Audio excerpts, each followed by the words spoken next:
So Berlin, after drinking the soup, right now I'm going to teach you on some meridian points, acupressure to press, to also promote healthy hair growth. Okay. Alright, so the first meridian point that we will share will be 百会穴. 百会穴. Yeah, so how to locate it is right at the top of the scalp. Yeah. It's measuring the tip of your ear all the way up and meeting from the direction of your nose bridge all the way up. So the intersection is here. Okay. And massage it. Okay, so do you know? Circular motion? Yeah, clockwise, anti-clockwise, about 1 minute, 100 times. 100. Yeah, about 1 minute. So usually I will use my middle finger. Oh, okay. The tip of it. Okay. The stronger fingers are about your thumb or the middle finger. You can try and which one is the comfort. Okay. And the second meridian point that I will want to share will be 太阳穴. Oh, the temple? Yes. So you can feel a soft depression, and while you rub, you massage, you feel a bit of tenderness. Okay. Yeah. So this actually helps to relax your mind sometimes when I get really overwhelmed with work. So clockwise, anti-clockwise, for about 1 minute as well. And last will be the 风池穴. So it's at the base of your skull, at the top of your neck. Oh, okay. Here? Okay. Okay. Yeah, you can feel the kind of like reflex whereby it's very tender and then very 滑牙酸. Oh, yeah, yeah. Then like pressing like a blue-black kind of bruise. Yeah. Yeah. So usually I'll use my thumb and the middle finger as well because that's the strongest finger, and I'll just press in the base of the scalp and then the top of the neck. How do I know if I'm doing the right way?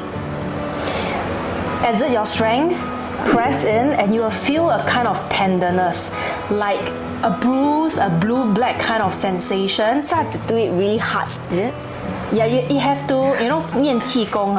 Sometimes it's to exert and press in, then you can feel the... I can feel it.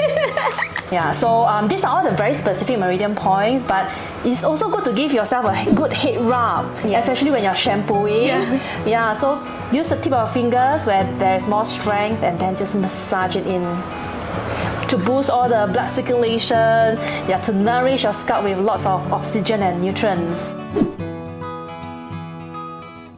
Oh, you mentioned that stress could be the reason for hair loss too, right? So I think that because in this year I actually started little Somi cold, and also I have to juggle between work and Somi, so I feel that could be the reason why it's I'm not suffering easy. from hair loss. Definitely, stress is relatable to hair loss. Yeah. So how do you juggle? Is this your own business, Somi.com? Yeah. Because sometimes, right, I try to manage my time with Somi and work, and sometimes if I really need help, I'll ask Somi to pick which one should I choose that's for so the business cute. and get her involved in this Color, business, right? Like a blue or a pink. Yes. For the She'll design. pick, okay, this. That's Then so cute. Do you meet with any challenges in teaching her? Because I see that over here you have got a wide range of books. How do you inculcate that kind of routine for her? Yeah, actually for her, right, 2-year-old, they are actually very keen to explore to new things. They like to play and they want to know what's next. What are the activities actually we can share with her? Very curious nature. Correct. So actually we have storytelling time and we have like simple math activities with her, and also like tangrams and all. Does she has meltdown? When I see her Instagram, she's always very cute and happy. So far she's okay because like she understands what we are telling her, and sometimes when she have meltdown, usually it's after her nap time. Like she's too tired or when she's hungry, then she get a bit of meltdown.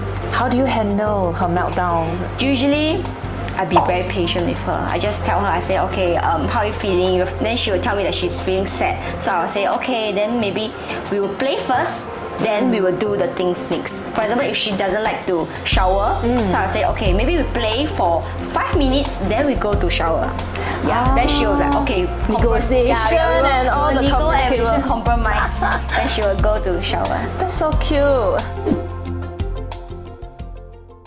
You remember the last time when we met, I was a bit rounder? Oh, at Katong when you came over to visit us. Yes. I think during that time, right, I really had a hard time losing weight. Oh. Yeah, because The postpartum weight gain. Yeah, it's hard. Then after that, I actually get myself together and go for spin class and do some like stretching and yoga at home. So during those periods, you know, a lot of mothers, they are depressed because they have gained so much weight and it was very difficult to look even in the mirror themselves. Yes. How about you? Did you experience any like loss of confidence or? Oh yes, because looking back at the pictures before and after giving birth, that you can really see that wow. Before then I can wear a lot of clothes, but after that I realized that I can't fit into a lot of clothes. Yeah. So but well, after nurturing Somi and being there for her, right, it's another kind of satisfaction. Yeah, being a mother. Definitely. So embracing our postpartum body is also a form of self-love to ourselves. Yeah. So in view of Women's Day, which is on the 8th of March, we want to give a shout out to all the women out there to support them, encourage them to love themselves, their postpartum body, to love the food that they eat, to take time off and love the things that they do. So I've also prepared something special for Somi. Are you ready to receive it? Yes! So can you put your hands up? Wow! What is this? What's inside? Yeah, I bought a multi-cooker for Somi. Thank you. Because Yan can cook and we are here to teach everyone how to cook. Even Somi. Okay, thank you so much. Pleasure.